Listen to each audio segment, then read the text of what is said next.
சகோதர சகோதரிகளே, இயேசுவின் நாமத்தில் உங்களுக்கு நல்வாழ்த்துக்கள்.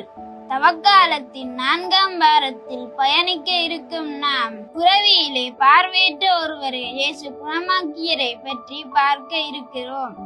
இன்றைய நற்செய்தியானது யோவான் நூலில் அதிகாரம் 9 திருவசனங்கள் 1 தொடக்கம் 41 வரை எடுக்கப்பட்டுள்ளது. யோவான் நற்செய்தியாளர் பல செய்திகளை இயேசுவை பற்றி கூறியுள்ளார். இவர் இறையில் என்ன கருக்களை முன்வைத்துள்ளார். ஆழமான சிந்தனையை வெளிப்படுத்தும் இந்த அரும் செயலை பற்றி அறிந்து கொள்வோம். இன்றைய நற்செய்தியில் நாம் முக்கியமான 4 விடயங்களை பற்றி பார்க்க இருக்கிறோம். முதலாவது, பிறவியிலிருந்தே பார்வையற்ற ஒருவர் பார்வை பெறுதல் பற்றியும், இரண்டாவது, இயேசு கிறிஸ்துவின் அரும் செயல்கள் பற்றியும், மூன்றாவதாக இயேசுவின் கூற்றான நானே உலகின் ஒளி எனும் கூற்றையும், நான்காவதாக சிலோவாம் குளம் பற்றியும் பார்க்க இருக்கிறோம். இவற்றின் மூலமாக ஆன்மீக குருட்டுத்தனம் என்பதை பற்றியும் பார்க்க இருக்கின்றோம். டெலக்ஷன், பிறவியிலிருந்தே பார்வையற்றவர் பார்வை பெற்றதை பற்றி நீங்க என்ன நினைக்கிறீங்க?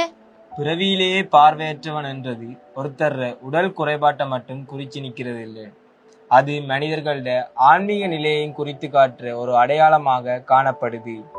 அந்த காலத்துல நிறைய பேர் ஒருவருக்கு பாவம் அல்லது குறைபாடு ஏற்பட்டா அது அவர பாவத்தால அல்லது அவர பெற்றோர் செய்த பாவத்தால ஏற்பட்டது என்று நம்பினாங்க.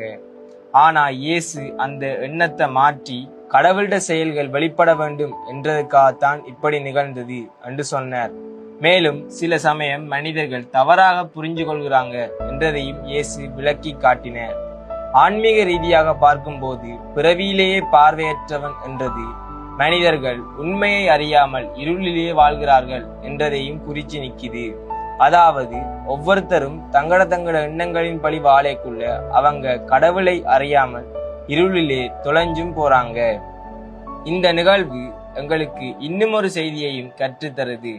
அதாவது ஒருத்தருக்கு நோய் அல்லது குறைபாடு ஏற்பட்டா அவருக்கு நாங்க குற்றம் சாட்டாம உதவ முன்வர வேண்டும். ஏனென்றா இயேசுவும் அந்த பார்வையற்றவருக்கு பார்வை அளித்தார். மற்றது, எங்கட வாழ்க்கையில கஷ்டங்கள் அல்லது சிரமங்கள் ஏற்படும் போது அது கடவுள செயலை வெளிப்படுத்துற ஒரு வாய்ப்பாகவும் இருக்கலாம் என்றதையும் நாங்க நினைக்கணும். ஏனென்றா பார்வையற்றவருக்கு இயேசு பார்வை அளித்ததன் மூலம் அன்றைய காலத்துல நம்பிக்கையற்றிருந்த பல பேர் இயேசுவின் மேல் நம்பிக்கை கொண்டாங்க. இவ்வாறுதான் பிறவியிலேயே பார்வையற்றவன் என்றதுல ஆழமான இறையியல் சிந்தனை வெளிப்படுது. சித்தா, இயேசு செய்த அருமடையாளங்கள் மூலம் என்ன ஆழமான சிந்தனை வெளிப்படுது? இயேசு தனது வாழ்வில் பல அற்புதங்களை செய்தார். நோய்களை குணப்படுத்தினார், இறந்தவர்களை உயிர்ப்பித்தார், இயற்கையை கட்டுப்படுத்தினார், பிசாசை விரட்டினார் போன்ற அற்புதங்களால் தான் இறைமகன் என்பதையும் கடவுளின் வல்லமையையும் அவர் மனிதன் மீது கொண்ட அன்பையும் வெளிப்படுத்தினார். இந்த அற்புதங்களில் ஒன்றுதான் பார்வை அற்றவனை பார்வை பெறச் செய்தார். அந்த பார்வையற்றவன் வாழ்க்கையில் நடந்தது ஒரு அரும்பெரும் செயல். ஏனெனில் அவன் பிறந்த நாளிலிருந்து இருளில் வாழ்ந்தவன், ஒளியை காணாதவன், நம்பிக்கையற்ற வாழ்க்கை வாழ்ந்தான். இது சாதாரணமான குணமாக்கல் அல்ல. இது கடவுளின் வல்லமையை வெளிப்படுத்துவதற்காகவே இது நடந்தது. அந்த மனிதன் பார்வையற்றது அவனது பாவத்தினால் அல்ல, மாறாக கடவுளின் செயல் வெளிப்படுத்த வேண்டும் என்பதற்காகவே இது நடந்தது. இயேசு சாதாரண மனிதர் அல்ல, அவர் கடவுளினால் அனுப்பப்பட்டவர் என்பதை காண்பிக்கவும் மனிதர்களின் நம்பிக்கையை வலுப்படுத்துவதற்காகவுமே பார்வையற்றவரை குணப்படுத்தினார். இதை பார்த்த மக்கள் அதிர்ச்சி அடைந்தனர். சிலர் நம்பினர், சிலர் சந்தேகிக்கின்றனர். ஆம், நாம் இயேசு செய்கின்ற அற்புதங்களை நன்றி செலுத்த வேண்டும், இயேசுவை மகிமைப்படுத்த வேண்டும். இயேசுவை பற்றி, அவர் செய்த புதுமைகளை பற்றி மற்றவர்களுக்கும் சொல்லி இயேசுவின் மகிமையை அறிவிக்க வேண்டும். இயேசுவில் நம்பிக்கை கொள்ள வேண்டும். கண்ணிருந்தும் குருடர்களாக வாழாமல் இயேசுவின் பயணத்தில் நாமும் பயணிப்போம். சித்தா அருளடையாளத்தை பத்தி சொல்லிட்டா, டெலக்ஷனும் பிறவியிலிருந்தே பார்வையற்ற பார்வை பெற்றவர் பற்றி சொல்லிட்டு, நானே உலகின் ஒளி என்ற இயேசு கிறிஸ்துவிட கூற்ற பற்றி சொல்றேன். இயேசு அந்த கூற்ற சொல்லும் போது மக்களோட வாழ்க்கையில நம்பிக்கை, வழிகாட்டுதல் அதோட சேர்த்து இயேசு ஒரு ரட்சிப்பவரா வந்து இங்க காட்சி அளிச்சவர். ஒளி என்று சொல்லிக்குள்ள எங்களுக்கு எது ஞாபகத்துக்கு வரும்? உண்மை. அதோட சேர்த்து அறிவு ஞாபகத்துக்கு வரும். இருள் என்று சொல்லிக்குள்ள அறியாமையோட சேர்த்து தவறான எண்ணங்கள் அப்படியானது ஞாபகத்துக்கு வரும். ஒரு மனிதன் எப்படி இருள்ல இருக்கக்குள்ள அவனை சுற்றியுள்ளது வந்து அவனுக்கு தெளிவா தெரியாதோ அதே போலதான் அவன் ஆன்மீக ரீதியா அவன் உண்மையா அறிஞ்சு கொள்ளாட்டி அவன் வாழ்றதுனான உண்மையான நோக்கத்தையும் அவனால புரிஞ்சு கொள்ள முடியாமலே போயிரும். இந்த சம்பவம், அதாவது பிறவியிலிருந்தே பார்வையற்றவர் பார்வை பெற்ற இந்த சம்பவம் இயேசு நானே உலகின் ஒளி என்று சொன்ன அந்த கூற்றுக்கு ஒரு அருமடையாளமா வந்து இருக்கு.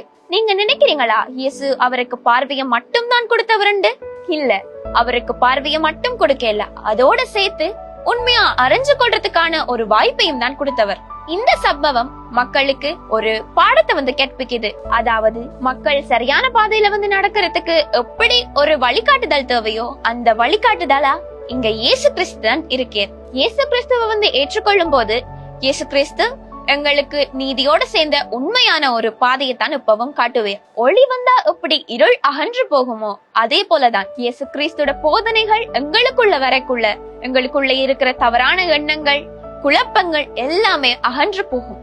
மக்கள் ஒளிய வந்து ஏற்றுக்கொண்டா அவங்களோட வாழ்க்கையில நம்பிக்கையும் உண்மையும் வந்து கிடைக்கும். நானே உலகின் ஒளி என்ற கூற்று மக்களுக்கு உண்மையை மட்டும் காட்டியல்ல, அதோட சேர்த்து அவங்க சரியான வழியில வந்து நடக்கிறதுக்கான ஆன்மீக ஒளியா இயேசு கிறிஸ்து தான் இருக்கிறேன் என்றதையும் வந்து இங்க காட்டுது.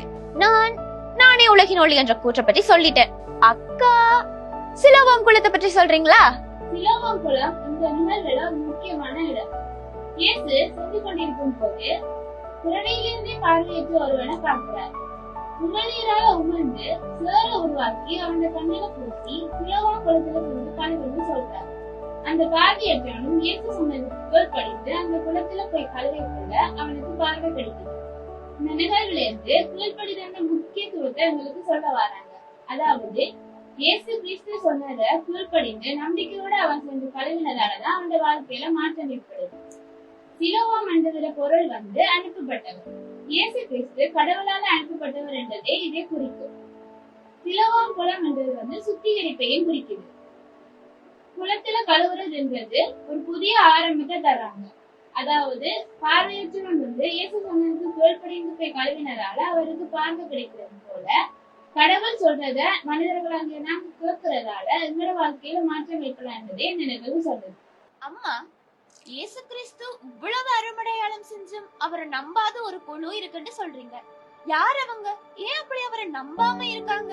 தூதரும் பரிசேயரும் இயேசுநாதரை ஏற்றுக்கொள்ளவில்லை. மோயிசன் தான் கடவுளோடு உரையாடி தங்களை வழி நடத்தினவர் என்றும், கடவுள் உலகத்தை படைத்து உலகத்தை 6 நாட்களில் படைத்து 7ஆம் நாள் ஓய்ந்திருந்தார். அந்த ஓய்வு நாளை அவங்கள் புனித நாளாக கடைபிடிக்கிறாங்க. அந்த ஓய்வு நாளில் எந்த ஒரு வேலைகளும் செய்யக்கூடாது. கடவுளுக்குரிய நாளாக அதை நியமிக்கப்பட்டது. ஓய்வு நாளில் இயேசுநாதர் ஒரு பிறவி குருடனை குணமாக்குறார். அந்த ஓய்வு நாளில் பிறவி குருடனை குணமாக்கியது அவங்களுக்கு தங்கள் சட்டத்தை மீறிய குற்றமாக கடைபிடிக்கிறாங்க. அப்ப பரிசேயர் இயேசுல குற்றங்காண்ட நோக்குலான் இருந்தாங்களே தவிர இயேசு செய்த அற்புதத்தை கண்ணோக்கல. அதான் நீங்க சொல்ல வாரீங்க. சித்தப்பா, ஆன்மீக குருட்டுத்தனம்ன்றதுல இருந்து நீங்க என்ன விளங்கி கொள்றீங்க? ஸ்பிரிச்சுவல் பிளைண்ட்னஸ், ஆன்மீக குருட்டுத்தனம்.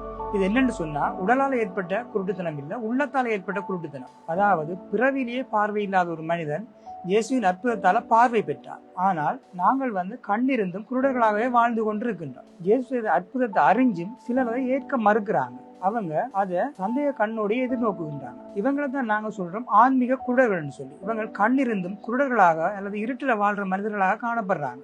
எங்கள சிலர் பிடிவாதம், பொறாமை, தற்பெருமை, நம்பிக்கையின்மை போன்ற காரணங்களால இந்த இருட்டில குருட்டுத்தனமாவே வாழ்ந்து கொண்டு இருக்கின்றோம். இத சில மனிதர்களுக்கு அதை ஏற்கிற தன்மை இல்லை. அதை ஏற்கிற தன்மை இருந்தாலே நாங்கள் ஆன்மீக பார்வை பெற்று விடுவோம். சில நேரம் எங்களுக்கு கஷ்டங்கள், துயரங்கள், துன்பங்கள் வரையக்குள்ள இறைவனை விட்டு விலகணும் என்ற எண்ணம் எங்களுக்கு உருவாகும். ஆனா அந்த நேரத்துல நாங்கள் அதை செய்யாம இறைவனை இறுக பற்றி பிடிச்சு கொள்வோமாக இருந்தா எங்களோட வாழ்க்கை மென்மேலும் நலமடையும். ஏனென்று சொன்னா இயேசுநாதர் இந்த உலகத்துல எங்களுக்காக நிறைய கஷ்டங்கள், துன்பங்களை அனுபவிச்சிருக்கு. ஆகவே நாங்கள் அதையும் ஏற்றுக்கொண்டு எங்களோட வாழ்க்கையில தடைகளை தாண்டி எழ வேணும் என்று சொன்னா ஆன்மீக பார்வை பெற வேண்டும். புதிய மாற்றங்களின் சிந்தனைகளும் ஏற்கிற மனப்பக்குவம் எங்களுக்கு இருக்க வேண்டும். எமக்கு இந்த வாய்ப்பை அளித்த அருட்பணி சேவியர் இருதயராஜ் ரஜீவன் அடிகளார் அவர்களுக்கு மிக்க நன்றி. இயேசுவுக்கே புகழ், இயேசுவுக்கே நன்றி. மரியே வாழ்க.